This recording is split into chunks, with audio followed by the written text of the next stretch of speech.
Hi friends, இப்போ Pandya source பார்க்க போகிற. பாண்டிய சோர்ஸில் நம்ம கதிர் இருக்காரு, கடையை தடபுடலாம் ரெடி பண்ணிட்டு இருக்காரு. அப்பா பெயிண்ட் எல்லாம் சீக்கிரம் சுரண்டுங்கடான்னு சொல்ல, அப்பரண்டிஸ் எல்லாம் இங்கே வாங்கன்னு சொல்லி கேட்க, யாருடான்னு பார்த்தா இவங்களோட ஃப்ரெண்டுங்க. பாருங்க சிஸ்டர், அதாவது இவங்க வந்து சம்பளம் கொடுத்து வேலை வாங்குற மாதிரியே பார்க்குறாரு.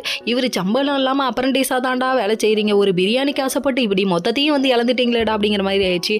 நம்ம ராஜு ஒரு பக்கம் வீட்டுக்கு போக சொன்னால் வீட்டுக்கு போகவே மாட்டேன், உங்களுக்கு ஹெல்ப் பண்ணுவேன்னு சொல்லிட்டு இருந்து அடம்பிடிக்கிறாங்க. எப்படி நாங்கள் மட்டும் கஷ்டப்படலாம், உன் பொண்டாட்டி கஷ்டப்படக்கூடாதுன்னு நக்கல் அடிக்கவும் ஆரம்பிச்சிட்டாங்க. ஜாலியாக என்ஜாய் பண்ணிகிட்டே வேலையும் செய்ய ஆரம்பிச்சிட்டாங்க. அதுக்கப்புறம் வீட்டுக்கு வருவோம்னு சொல்லிட்டு வீட்டுக்கு வந்து சாப்பிட்டுட்டு ஒரு டீயை குடிச்சிட்டு அதுக்கப்புறமா போய் வேலை செய்யலான்னு அங்கே செய்ய ஆரம்பிக்கிறாங்க. என்னாச்சுப்பா வேலைலாம் முடிஞ்சிச்சான்னு சொல்லி கேட்க, நம்ம சரவணன்லேருந்து பழனியிலேருந்து செந்திலேருந்து எல்லாரும் கடைக்காக ஹெல்ப் பண்ணுறாங்கன்னா பார்த்துக்கோங்க. வேறு லெவலில் டெக்கரேஷன் முடிஞ்சிச்சுங்க. லைட் டெக்கரேஷன்லாம் முடிஞ்சிச்சுப்பா, லைட்ஸ் ஆஃப் லைட்ஸ் ஆன் அப்படின்னு சொல்லிட்டு ஆன் பண்ணேன்.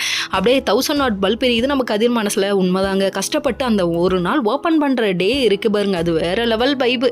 இதை நினச்சி இவங்க அப்படியே நல்லா என்ஜாய் பண்ணிகிட்டு இருக்கேன். அந்த டைம் பார்த்து கடைக்கு வருவாங்களா வரமாட்டாங்களான்னு பார்த்துட்டு இருக்காங்க. யாரை நினச்சி? நம்ம பாண்டியனை நினச்சிதாங்க. மறுநாள் காலையில் விடியுது, எல்லாமே ரெடி ஆயிடுச்சு. போர்டில் யாரோட பேர் வச்சுருக்கீங்கன்னு சொல்லி கேட்க, சொல்ல மாட்டப்பா சர்ப்ரைஸ்ப்பா அப்படின்னு சொல்லிட்டாங்க. என்ன பண்ணுறது, பாண்டியன் ஸ்டோர்ஸ்னா பாண்டியன் தானே வச்சாகணும், இது உலகத்துக்கு தெரிஞ்ச கதையப்பா, இது ஏன்ப்பா நீங்கள் சொல்கிறீங்க அப்படிங்கிற மாதிரி ஆயிடுச்சு.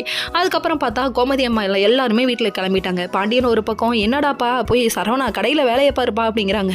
தம்பி கடை திறக்கலாம், நீங்கள் என்ன அங்கே போக சொல்கிறீங்கன்னு சொல்லிட்டு சூரிய வம்சம் படம் மாதிரி ஆளுக்கு ஒவ்வொருத்தராக கிளம்பி வந்துட்டு இருக்காங்க. இங்கே வந்ததுக்கப்புறமா அப்பா வருவாரா வரமாட்டாரான்னு பார்த்துட்டு இருக்காங்க. அதுக்கப்புறம் என்ட்ரி கொடுக்குறாங்க நம்ம பாண்டியன். ஆட்டோவில் வந்து இறங்க ஆனந்தமாக பார்க்குறாங்க நம்ம கதிர். என்ன நடக்குதுன்னு வெயிட் பண்ணி பார்ப்போம்.